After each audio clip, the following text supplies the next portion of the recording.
This is Smarter Markets back at the FT Global Commodities Summit in Lausanne, and I have the pleasure of being joined by Amrita of Energy Aspects. And I'm really glad you're able to sit down with us. I heard your panel this morning. A lot of interesting topics being discussed, lots of major developments affecting global commodities trading, whether it's, technological innovations like AI, the continuing pressures from the energy transition, geopolitics, war, regulations, the list goes on and on. You cover many of these for Energy Aspects. They also affect how you do business at Energy Aspects. So I wanted to ask you, what developments are having the biggest effect on your business, the way you do business, or the markets? Firstly, thanks for having me. It's really wonderful to sit down with you. I think it's a great question, right? Because from a markets point of view, any geopolitical risks, right? And we live in a world of many of these. They create more volatility. By definition, that is good for a company like us because we provide analysis to pretty much anybody who's interested in energy markets, right? If you're a consumer, a producer, a trader, you need to know how to navigate these markets. So that has a direct impact on our business, but of course, it also means a lot more work because your markets are constantly changing. And what drives it, for instance, is it fundamentals or is it policy and regulation, like you say? We've always come from a very fundamental backdrop, and suddenly you have to deal with the US deciding to make its SPR a policy tool. How do you incorporate that in your numbers? So that's one aspect of it. And you mentioned AI, which I find fascinating because there's a lot of talk about AI, right? Like we always have these acronyms. ESG used to be the one for the last few years, and now it's AI. But what I find interesting in AI is that from the business side, of course, we're using it, incorporating it to create more efficiency, right? If you have non-native speakers, ultimately we are publishing, that helps them with the writing. And we use it to kind of test a lot of things, but will it really ever replace traders or analysts? Absolutely not. Like there's a lot in terms of the lack of depth in terms of their understanding of markets. And ultimately, it's that human intuition, right? Where is this headed? And I don't think AI can create or recreate that. But I do think AI is also being used in markets in very, very interesting ways. Upstream, when I speak to our producer clients, they are deploying AI to get better data to do preventative maintenance so that you can actually see in places like Brazil less unplanned outages, so more production. Similarly, just getting better quality data for refineries as well. So I think that is very interesting. And the more we can incorporate AI in terms of the data quality, I think that there's a lot more to go there. And I wanted to dig into that a little bit with you on kind of the technological aspects of doing research these days. I've been following your research for a long time, back 20 years ago when I was doing my own commodities research at Goldman. And I felt like back then, so much was trying to find information. Like there was less available. You really had to hunt it down, find exactly what you needed.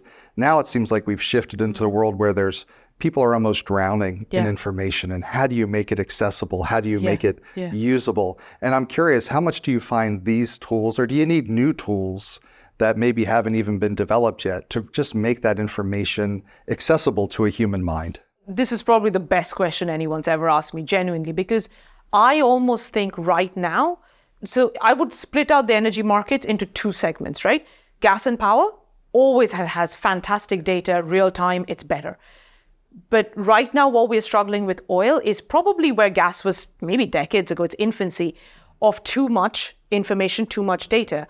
And if I may use these words, it's often garbage in, garbage out.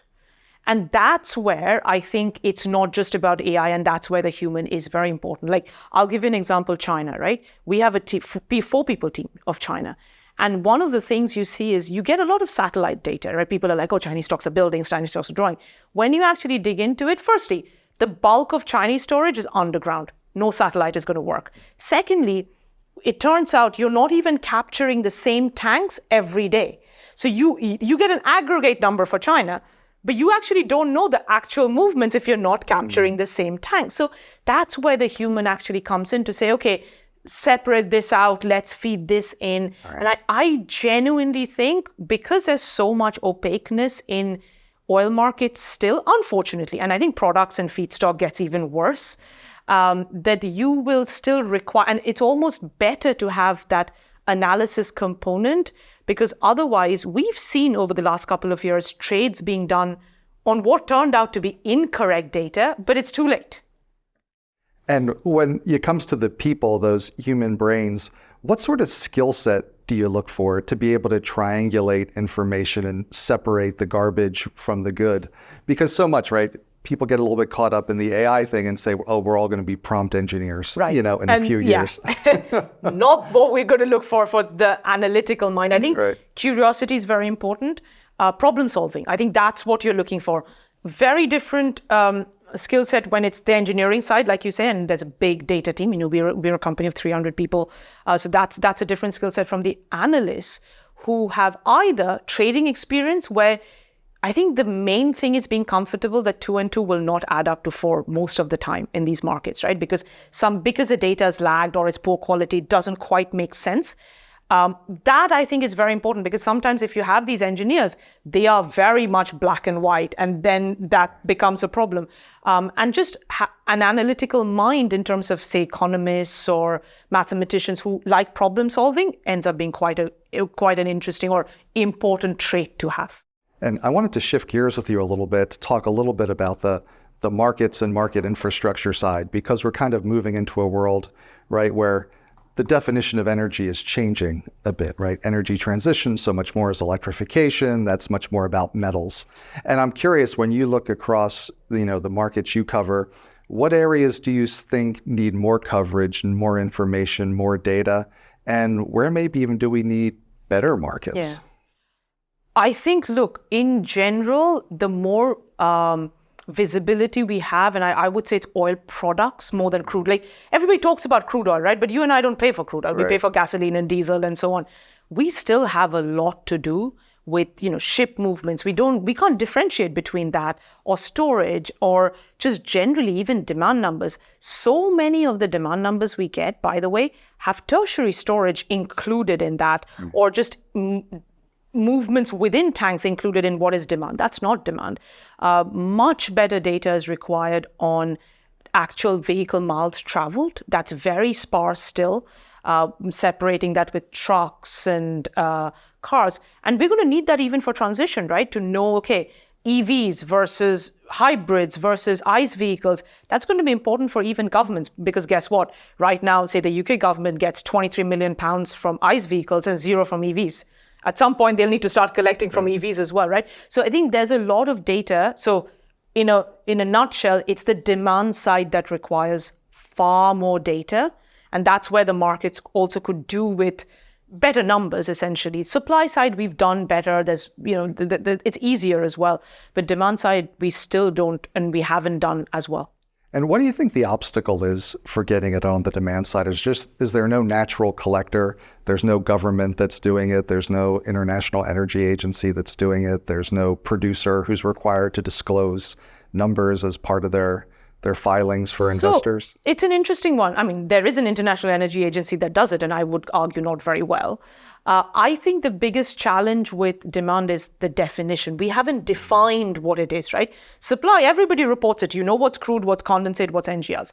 Some people include ethane in their oil demand numbers. Some people don't include it. So I think that it's a definitional thing. So you're not comparing like for like often. Then you have places like China where, guess what? You evade taxes and call gasoline mixed aromatics or diesel light cycle oil, but then you have to add these back. So that's where it becomes really, really tricky. Also, by the way, India is another example where refineries do report. They do have to report the demand numbers, or reporting it to the government, but they only report sales as opposed to, so imagine naphtha. If the naphtha is going into their cracker, they don't report that even. So there's a general tendency to underreport because it's also domestic demand.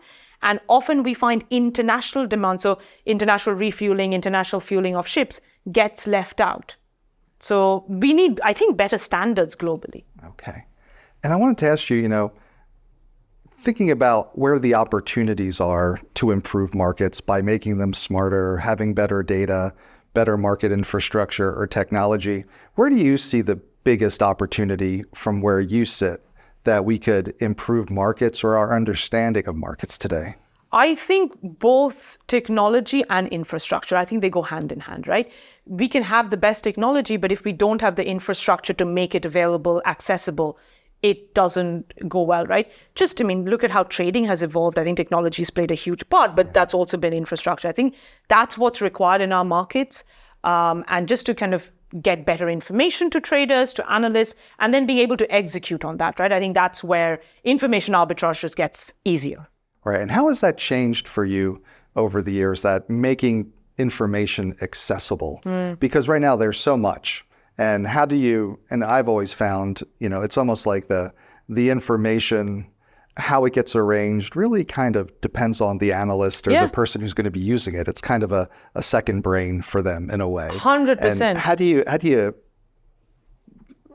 bridge that gulf between what's available, on the bench and what is really customized to the individual? I think that's one of the biggest lessons I've learned, right, running this company for 12 years, is that we often kind of come at it, this is how I would use it. Yeah. But it doesn't matter, we have 600 companies as clients and they all are different, from producers to refiners to traders. They all look at things differently, right? So I think the biggest thing is provide the data, clean up the data, provide it in a very, very accessible way where it's manipulable. You might want to, regress oil with weather, for all I know, right? Yeah. Who am I to? Because often what we do is we'll be like, that correlation doesn't make sense, so we will not allow it. I think that's one of the biggest lessons, that just have it in a clean format, have it in a very interactive way where people can drag and drop and you can create your own charts, your own kind of data series, and then you judge whether that makes sense or not, right? We can provide the analysis and we can say why we agree or disagree,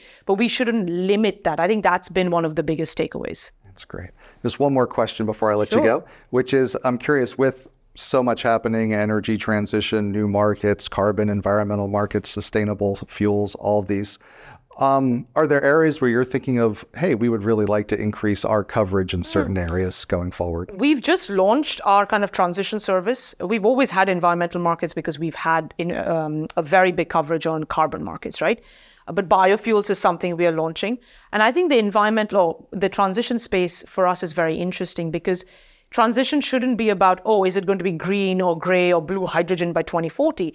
It's about how are the policies that are being debated and enacted impacting markets today, like traders and decision makers today. That's the bridge we are trying to kind of cover there. And I would love us to be able to do more there, more kind of in the power sector. We have a big power team in the US and Europe, but looking at it more, problem with gas and power is quite fragmented, right? Looking at it on a more holistic basis is very much where we are headed that way, but we would want to do more there. Thank you so much for dropping by to talk with us.